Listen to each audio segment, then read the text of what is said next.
तो आखिरकार चुनावी तस्वीर बिल्कुल साफ हो गई है और राजस्थान में 14 सितंबर को यह साफ हो जाएगा कि राजस्थान के शहरी निकायों में किस पार्टी की कितनी सीटें आने वाली है, कौन सी पार्टी कितनी निकायों में अपना बहुमत बनाने वाली है, किस पार्टी के कितने चेयरमैन बनेंगे, किस पार्टी के कितने महापौर बनेंगे। यह सारी तस्वीर 14 सितंबर को साफ हो जाएगी, क्योंकि राजस्थान में निकाय चुनाव के लिए राजस्थान निर्वाचन आयुक्त ने तारीखों का ऐलान कर दिया है और तारीखों का ऐलान करते हुए बता दिया है कि राजस्थान में 9 सितंबर को पहले चरण में और 11 सितंबर को दूसरे चरण में वोट डाले जाएंगे और 14 सितंबर को परिणाम आ जाएंगे। लेकिन इधर निकाय चुनाव की घोषणा हो गई, स्पष्ट हो गया कि निकाय चुनाव होने जा रहे हैं, लेकिन पंचायत चुनाव को लेकर एक बार फिर मामला हाईकोर्ट में जाता दिख रहा है। और इसलिए दिख रहा है कि पहले 17 तारीख को निकायों के साथ ही पंचायतों के आरक्षण की लॉटरी भी निकाली जानी थी,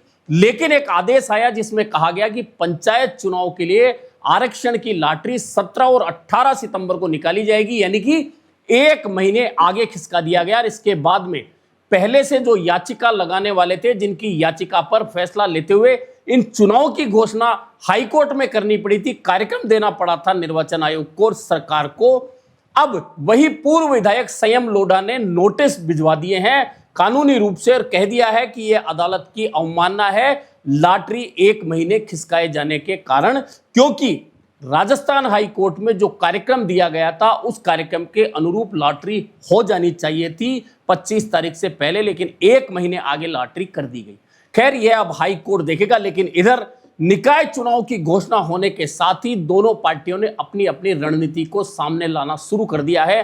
कांग्रेस ने बहुत स्पष्ट कह दिया है, पूर्व मुख्यमंत्री अशोक गहलोत ने एक दिन पहले कहा था कि किसी की सिफारिश से किसी को कोई टिकट नहीं देना, जो जीते उसको टिकट दीजिए, कोई भी नेता सिफारिश करे आप उसे टिकट मत दीजिए। यही बात गोविंद सिंह डोटासरा ने कह दी है। और अब क्योंकि जयपुर नगर निगम राजधानी का नगर निगम है, यहां का संदेश जब पूरे राजस्थान में जाता है तो दोनों पार्टियों का पहला लक्ष्य है कि जयपुर नगर निगम पर कब्जा किया जाए।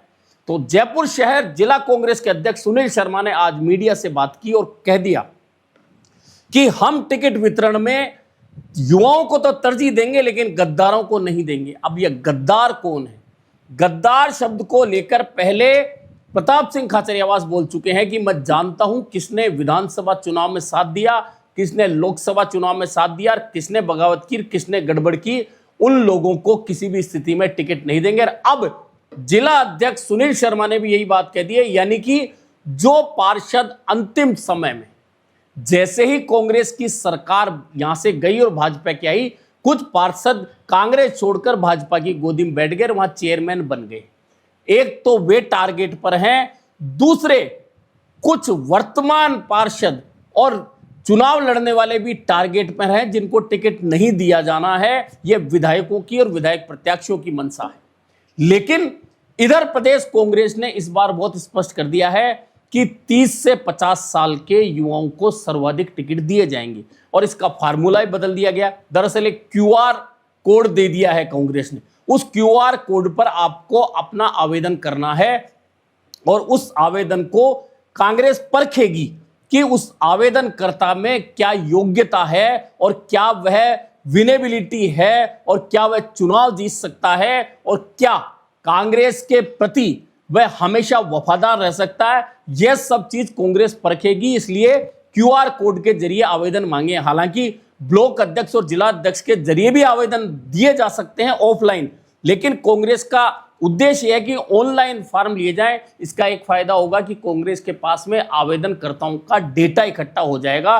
दूसरा, उनके बारे में तमाम जानकारियां कांग्रेस के कोष में इकट्ठी होंगी। एक तरीका तो यह अपनाया। दूसरा, इस बार युवा कांग्रेस, चूंकि इस वक्त पूरे देश में जैन जी और जैन अल्फा सड़कों पर तूफान मचाए हुए हैं और युवा भाजपा सरकार के खिलाफ लगातार ना सिर्फ बोल रहे हैं बल्कि सोशल मीडिया पर आप देख सकते हैं कि किस तरह से युवा सरकार के खिलाफ रोजाना या तो वीडियो बना रहे हैं या गीत डाल रहे हैं या सटायर कर रहे हैं। ऐसे में कांग्रेस ने यह लक्ष्य तय कर दिया है कि जैन जी और युवाओं का वोट कैसे हासिल किया जाए। इसके लिए बाकायदा यूथ कांग्रेस को इस मोर्चे पर लगाया गया है। यूथ कांग्रेस हर बूथ पर जाकर चुनाव से पहले युवाओं से बात करेगी, बात करके उन्हें कांग्रेस के पक्ष में खड़ा करने की कोशिश करेगी।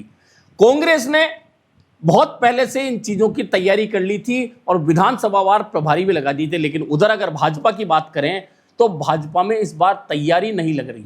भाजपा की सरकार है लेकिन संगठन की तरफ से निकाय चुनाव की तैयारियां कहीं नजर नहीं आ रही। हालांकि विधानसभावार प्रभारी तो भाजपा ने भी लगाए, लेकिन सड़कों पर कई भाजपा की तैयारी नजर नहीं आ रही है। अब इसका क्या कारण है, क्या नहीं है, हालांकि भाजपा के प्रदेश अध्यक्ष मदन राठौड़ ये कहते हैं हम तो तैयार हैं, जैसे ही चुनावी घोषणा होगी हम मैदान में उतर जाएंगे।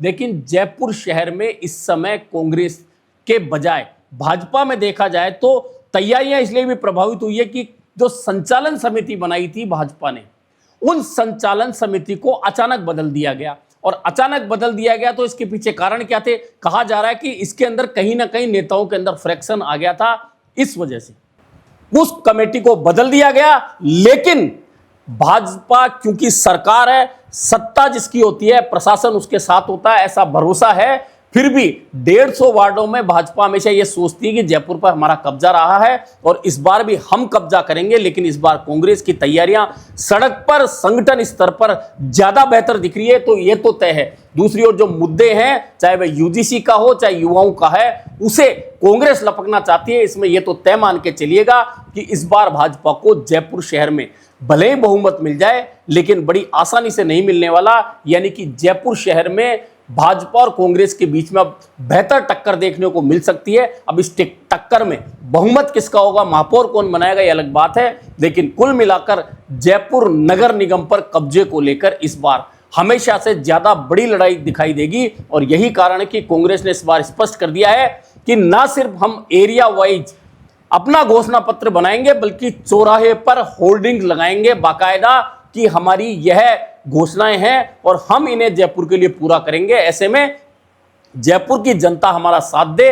अब यह देखना है कि क्या जयपुर की जनता कांग्रेस पर भरोसा करके पहली बार एकीकृत नगर निगम में कांग्रेस का बोर्ड बनवाती है या हमेशा की तरह भाजपा कब्जा कर लेती है। कुल मिलाकर इस बार राजस्थान का निकाय चुनाव ऐसे समय पर हो रहा है जब ठीक 2 साल बाद में विधानसभा चुनाव होने हैं। ऐसे में यह सत्ता का सेमीफाइनल जो भी पार्टी जीतेगी, निश्चित मानिए 2028 में उसकी विनेबिलिटी विधानसभा चुनाव में ज्यादा बढ़ जाएगी।